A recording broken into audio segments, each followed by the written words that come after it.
There's nothing better than rising with the sun, putting on your hat, and heading out to the barn.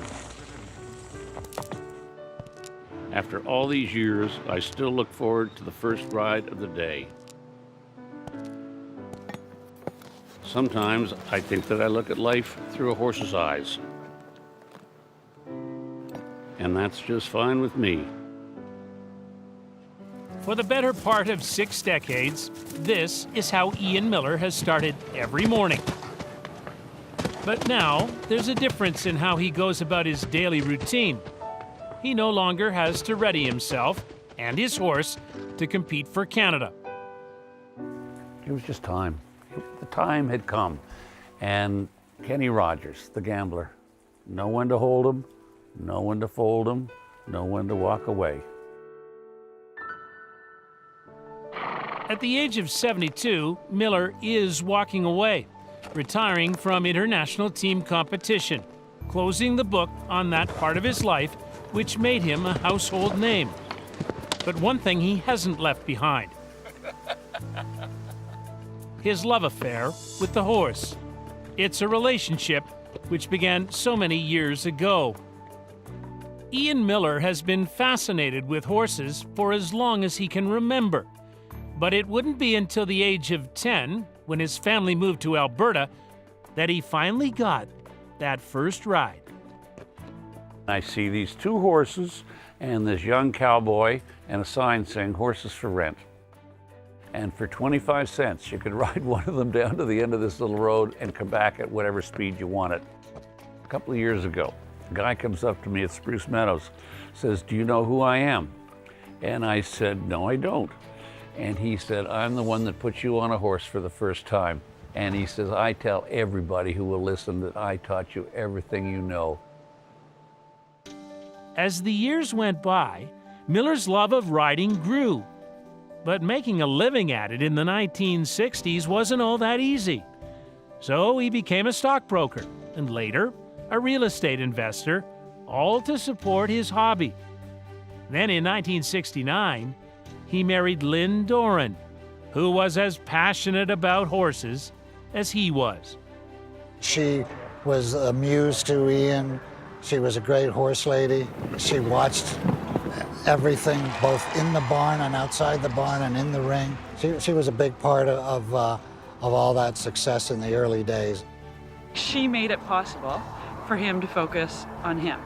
She took care of all of the other details, and that allowed him to be the best Ian Millar that he could possibly be. Eventually, the young couple bought an old farmhouse and some land outside Perth, Ontario. That's where their equine business, Millar Brook Farm, was born.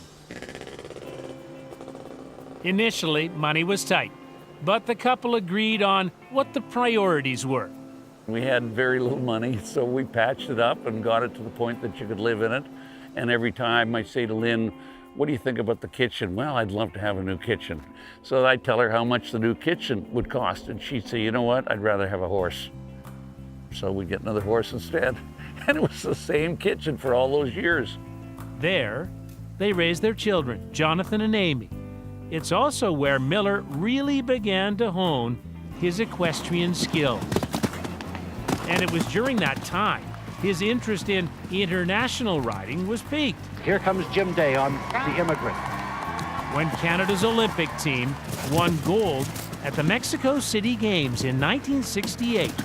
And it's up and over the final jump, and it's through, and there's no doubt that Canada has won itself a gold medal. I was at a horse show in Ottawa, and all the announcers went on all day about it, and we followed it so closely, and I thought I would give anything to be able to be part of something like that. Millar from Aylmer, Quebec, a 25-year-old. And just 4 short years later, at the Munich Olympics, he got his chance. More than a decade later, Ian returned to Europe on a trip which would change the course of his career. His friend, Emile Hendricks, took him to see a 7-year-old Belgian-bred gelding, a horse dismissed by many as too big to win. And he wasn't that expensive. Pretty rugged looking. I always said John Wayne good looks. And there was an edge to him. He was difficult. We walked into this barn where he was, and I looked at him and he looked at me. And I mean, I swear there was a connection right there. The horse Millar brought back to Canada, Big Ben, was no pushover. He certainly had a mind of his own, which meant training him required a special touch. If you said, you know what, Ben, I'm the man, and here's what you're going to do today, he'd say, is that a fact? It wouldn't be pretty. I had to find a way to convince him to do it, and he would think it was his own idea. He can knock this one all over the place if he wants to, but he doesn't. That is the sight of a champion. And there is the man. It wasn't long before the pair found success. Ian Millar, the new World Cup champion, he outjumped them, he outclassed them, and he outrode them. Over the next decade, they'd make history, becoming the first team to capture back-to-back World Cup final titles. Ian Millar and Big Ben, just superb. They have won their second consecutive World Cup. What a marvelous performance by this great combination, Ian Millar and Big Ben. They won more than 50 major Grand Prix events, and twice were Pan American Games gold medalists. He was a horse that, I think wanted to give everything he had. He was very intelligent. He knew when it was important. He was able to find a way into that horse's mind, and he taught this horse in such a consistent way everything he wanted it to do. They were able to just repeat it and repeat it and repeat it. And that is a truly exceptional thing to be able to do with an animal. There he is, the 1988 Volvo World Cup champion, Ian Millar. I think that with Ian in the stirrups, I don't think he would have been the horse he was with anyone but Ian Millar. And Ian Millar wouldn't have been who he was without Big Ben. And that's where I say I really feel that that was just something magical between the two of them. Ian Millar and Big Ben were making show jumping history. They were becoming one of the greatest horse rider combinations of all time. That should be it. He did it! Ian Millar has done it again! Standing ovation for Ian Millar and Big Ben. And together, they also had success doing what Millar loved most, anchoring Canada's national show jumping team at competitions around the world. Steering those Nations Cup teams was how Millar came by the nickname Captain Canada. A salute from Captain Canada, and he couldn't have done any more. Ian, for me, is show jumping in Canada, and he made the storybook with Big Ben. Millar gave everything he had to those teams and expected the same level of devotion and excellence from others. He would just give you that look and say, step it up. You're not pulling your weight here. That I felt from him a few times. I've got the look. And I know when he gave it to others. My first time on the Canadian equestrian team, and I had 2 jumps down. He pulled me aside and he said, listen, you let it slip. You know, if you want to be on the team in Toronto, you pull up your socks and get with it and get your head in the game. It's going to be close, close, close. Oh, what a way to win a cup. Together, Millar and Big Ben helped Canada to countless Nations Cup titles. It's not often a horse becomes a hero, but Big Ben is one that managed to show jump his way into the hearts of Canadians. That success made them national celebrities. The number of times that people have said to me, isn't your father Ben Millar? And I laugh. Close. He had a horse named Big Ben. I mean, the horse had such a presence, and the name and everything, I think, in combination with all the winning, really made him memorable and famous. After more than a decade at the top, Big Ben retired. 5 years later, after several bouts with colic, the mighty gelding passed away. This is Ben's final resting place on a knoll overlooking Miller Brook Farm. So many riders go their whole career and they never get a great horse. They never get that opportunity. I had that opportunity, and not just for a few years, for 11 full seasons, I had a great horse. Miller continued riding and found success with other horses. Then, just months before heading to Beijing for his 9th Olympic Games, he lost his life partner to cancer. I could have gone either way. It was that significant a blow to me after 47 years. My partner, my friend, my lover, the mother of my children. I mean, it's been all these years, and you can see how it affects me to this day, and always will, always will. It was Lynn's wish that he stay strong and compete at those 2008 games. The mental toughness and resolve that it required for him to go to those Olympics after losing his wife, it's almost not normal.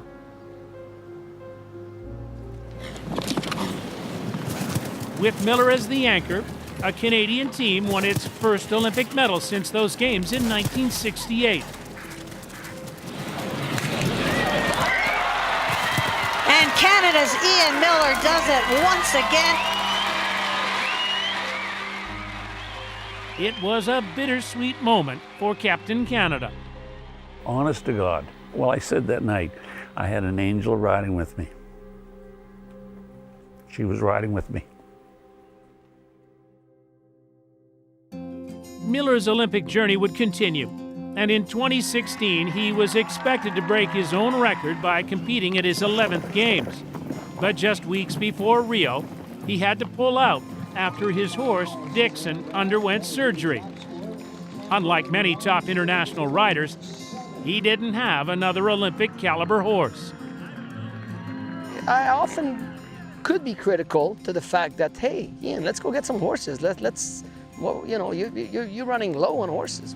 I think he always seemed to have that one horse that he had that he could compete at every championship and Olympic, but he didn't have two. And I don't think he was willing at the end of his career to get a group of horses and say, well, if I get all that, I got to leave home and start, you know, getting where the game is played at his best, and that's going to be Europe. And I didn't think it meant that much to him, and I could see why, because he had won just about every Grand Prix there was in Europe. I've had opportunities and offers to go and do the sport of show jumping in different parts of the world, the United States, Europe, but this is home.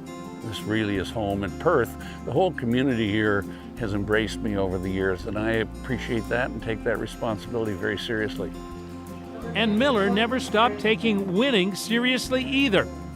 In 2014, in his late 60s, he surprised more than a few people, capturing one of show jumping's Grand Slam events. Can he do it? And stops it! He's back! Captain Canada is back!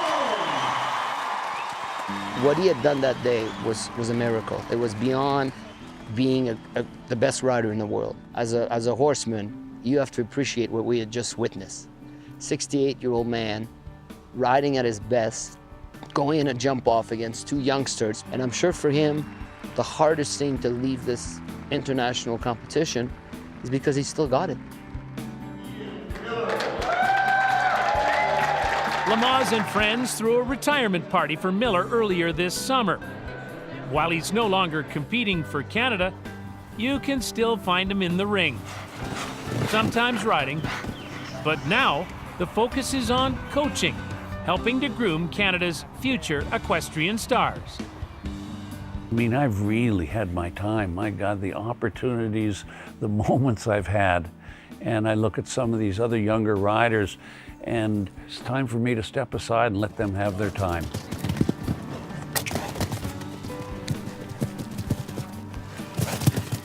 I believe with his determination and his skill, and his belief, he could take less than an average horse and make him do things that were extraordinary, that nobody else in this world could have done.